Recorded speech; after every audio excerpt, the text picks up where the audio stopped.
Hello and welcome to Words to the Mothers. I'm Zena, mum blogger behind wordstothemothers.com, and this is what's coming up on today's show. You are going to love it. Coming up on today's show, I'll be catching up with actor, scriptwriter and presenter David Lloyd. David has worked with some of the biggest names in comedy, including Tony Robinson and Ben Elton. Later, Ruth Wells of Clifton Wine School walks us through wines perfect for a night on the sauce with your mum mates. But before all that, let's have a bit of potty talk. Okay, so mum mate number one, Kate Horvath, kept me sane during both maternity leaves. Thanks for that. You're welcome. Give us a wave, Kate. Hello. Mum mate number two, Anna Hughes, lovely woman behind fabulous blog Banana in My Hair. Give us a wave, Anna. Hello. Okay. Shall we crack on with a bit of potty talk? Let's do it. Has this been used? It's not been used. Okay, good. It's brand new just for you. Not for you, sorry. I've got another one that's full of... Anyway, we have questions in the potty relating to this week's theme, which is soft play and play dates. Okay, Anna, shall we start with you? Let's do it. Okay, you pull out a question, read it out aloud. Right. How do you handle a bigger kid playing too roughly with your own kid at soft play? Good question. That is a good question. I wrote them. Well done. Thanks. Really good. I tend to go to the ball pit, dig a big hole, push them in. Yeah. Yeah. It's a different but I approach. like it. Yeah. And then they're out of sight. And they learn. Yeah, and then they learn a lesson they're not going to do it again. What about you? Well, I've witnessed some pretty horrendous bust-ups between parents, actually, at soft plays, which... so, yeah, I tend to go for the more calm approach. I like to think I do it in my head anyway, but, yeah, probably the reality is shove them in the ball pit, I think. You can join me there. Yeah. Well, this wasn't my finest hour, so I'll just prefix it with that. I was there with my then 3-year-old son and my 1.5-year-old daughter, and there was probably a 6-year-old kid in there who was roaring at all the little kids like a dinosaur. Okay. And scaring the little kids, but you know, obviously he was just playing. So I'm not entirely proud of the alpha mum that came over me. The lioness. Yeah, so I went in, right in, to the soft play, and I roared in his face. Yeah, and I, like I say, I don't advocate that. Did he cry? No, he actually looked quite indifferent, so, you know, no harm. He wasn't bothered. I think I started out quite well. So, are you ready for your next? Right. Okay. Let's see, what have we got? Thank you. Read it out aloud and give us your answer. Okay, do you have any tips for surviving a particularly fraught soft play or play date? Oh, blimey, okay.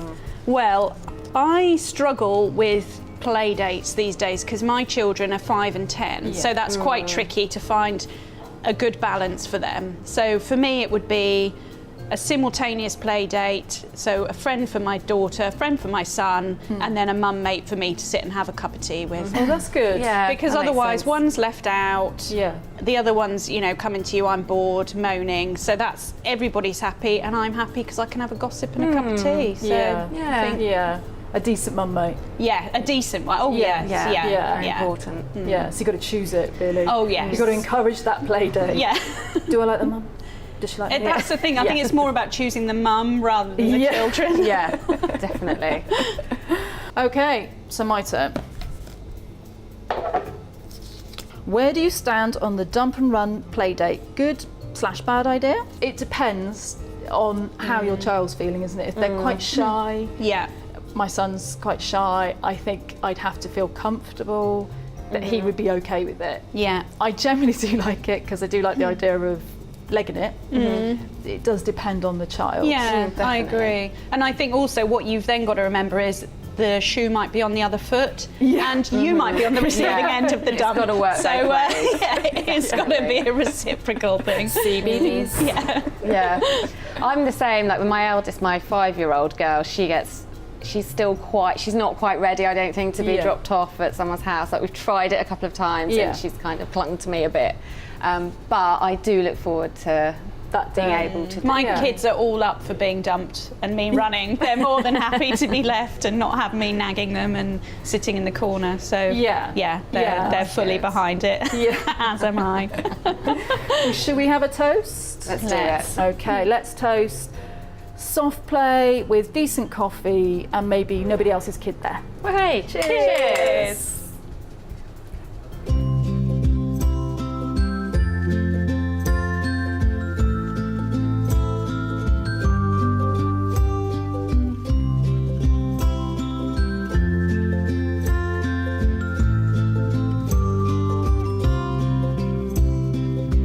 So, joining me today as our very special guest is David Lloyd, actor and writer. Welcome, David. Thank you. What a pleasure it is to be here. Do you like our Posh and Beck's chairs? Oh, Posh and Beck's, yes. I'm sitting on a throne, so I'm king and you're queen. I'm not quite sure what we're king and queen are. Well, you're my very own David. Oh, right. Oh, you could be my posh then. Is that all right? If you wouldn't mind, I'd love that. So, welcome. It's lovely having you on. As I mentioned, you're a writer, an actor, a comic, and you've been a sports commentator. Yeah, all of those things, and many more. And you're best known to us for your role as Graham in Maid Marian and Her Merry Men. That's right, yeah. I mean, that was quite a long time ago now. I know. 1989 was the first series of that. We did 4 series and a Christmas special. It was huge, though, wasn't it? It was absolutely massive, and I think a lot of people... It's interesting the way that show went, because at the time...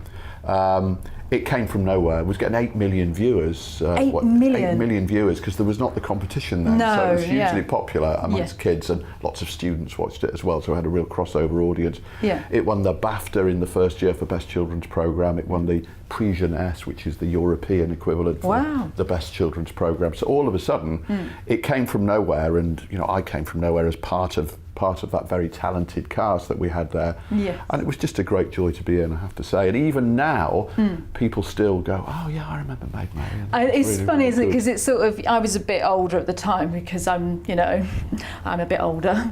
Only a little bit. Only a little bit older than at that time I think I was probably about 18. I was. I know, hard to believe. Unbelievable. I know, well done. Yeah, sorry, it was on in 2006. You're my favourite guest.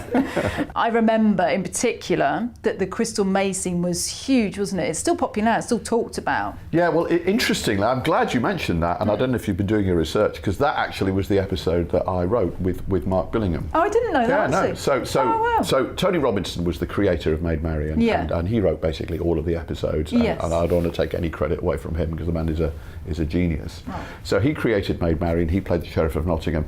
But during the course of the 4 series, Mark Billingham, who played the other stupid Norman soldier, Gary, I remember. We became firm friends, and we developed a writing partnership of our own.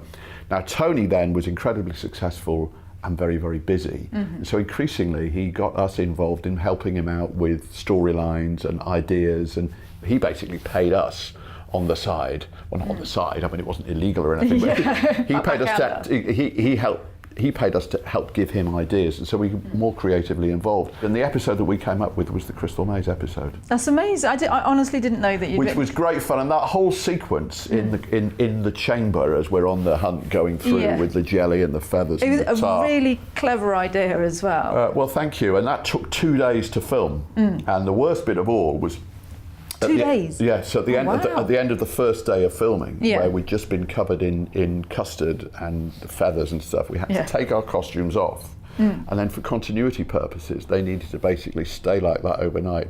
So the next morning at 8 o'clock in the morning or whatever, when we had to put them on again, we had to get into this cold, sticky, clammy piece of knitted chainmail. Oh, you'd never forget that. No. Oh, it was really clever because obviously, as you say, it had a student following as well. And I imagine they would have loved that, especially with Crystal Maze appealing to... Yeah, and the jokes existed on 2 levels as well. So it was very much a kids' show, but there were some jokes in there for the adults that would have gone straight over the kids' heads. And actually, I've met a lot of people who watched that as children, then watched it when they were older, and then got some of the other jokes that they wouldn't have got when they were kids. The part of the appeal, I think, of it as well was that it didn't patronise kids. It's kind of missing, I think, in today's in today's children's telly. Yeah, I'm not so current on kids' TV these days because my son is now nearly 29, so I don't routinely sit down and watch kids' television. Oh, I do. And 8 million now would be amazing to see. I mean, that's kind of what I think last I saw. That's something like EastEnders or exactly. Yeah, get on a good day. But then EastEnders was getting 20 million again because there weren't other people to take that viewership away. So do you think that's kind of a bit of, because I'm a soap fan and I know you're a soap writer, but do you think that's sometimes the sort of the sad thing about a craft I really like, which is soap, which I think has always been well acted, has been well written and really knows it's who's watching, that the frequency of it kind of dilutes that a bit sometimes? I think it can do. I know it's difficult as a writer. When I had a spell working on EastEnders in the mid-2000s, I did about 3 years on the show. And even in the time that I was on it, you found that stories would come round again, and you'd be writing an episode and you'd think, well, I've kind of done this before. And that's always the challenge, I think, when you're writing for continuing dramas, because there are only so many stories. And I remember a producer in children's television once saying to me, there are no new stories, there are only new ways of telling the old stories. Time for a quick break, but don't go away because there'll be more from David in part 2.